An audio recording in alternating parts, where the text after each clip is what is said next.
Hello everyone! Today we're going to be talking about fish. Since we're learning about under the sea, I thought that maybe we should learn some things about fish since we see so many of them. We know that fish have fins to swim around, and they have a tail, and some even have fins up top.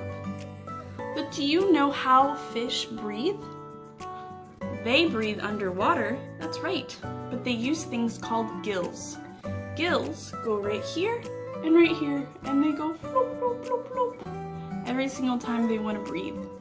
So if you see fish and they go, that's because they're breathing through the water. Another thing is, what kind of skin do fish have? Do they have furry skin? No. Do they have hard skin? Kind of. If you've ever touched a fish, it's slimy. They have lots of slime on their skin to protect themselves from being in the water so long.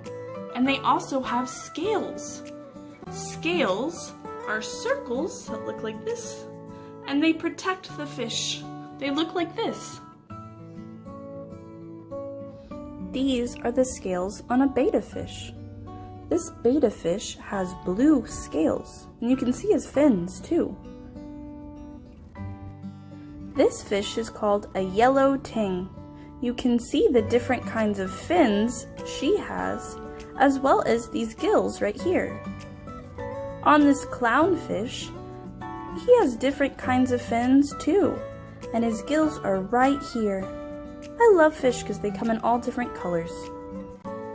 Now that we know some things about fish, let's make one. Here are the materials that you're going to need. First, you're going to need a plate, some paper of different colors, markers, some glue, and scissors. Now let's take our pieces of paper and fold them in half.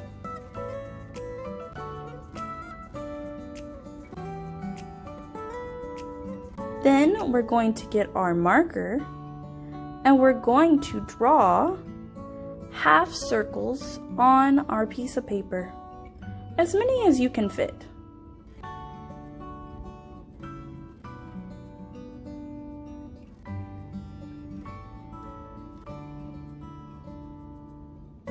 Now it's time to cut them out.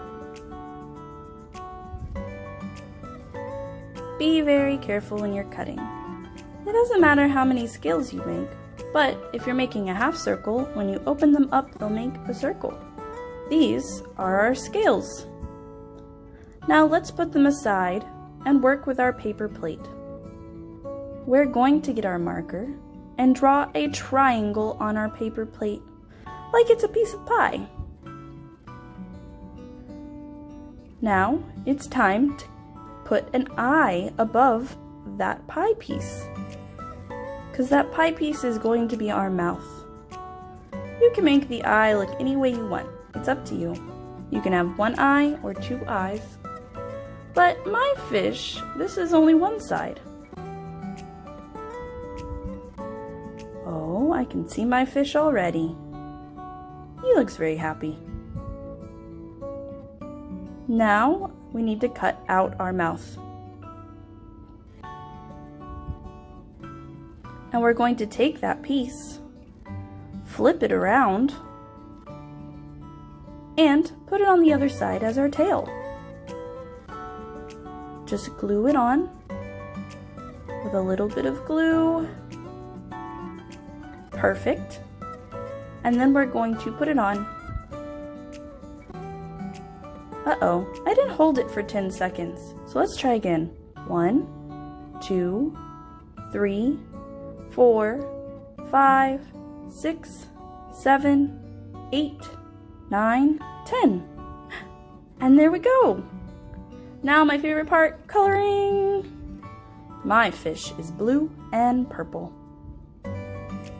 Now we're going to take our scales that we cut earlier and our glue, and we're going to draw a line right along the middle of our fish.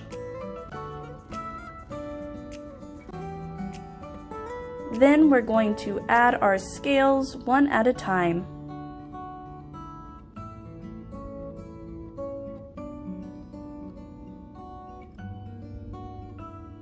Remember to count to 10 when you're holding them down so that they can dry and not fall off.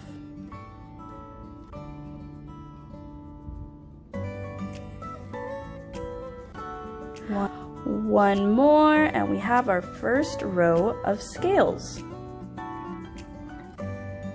Very nice. Now we're going to keep filling in rows behind that. Just align a glue and line them up.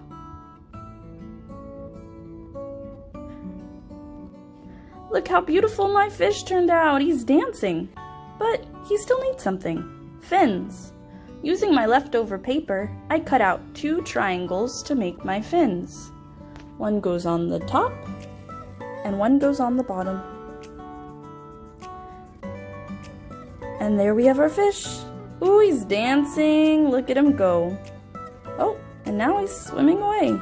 Goodbye, I'll see you later. Oh, my fish is so happy to swim in the water. What colors did you use on your fish? Did you use scales, or did you just color? I bet it's beautiful. I'll see you next time.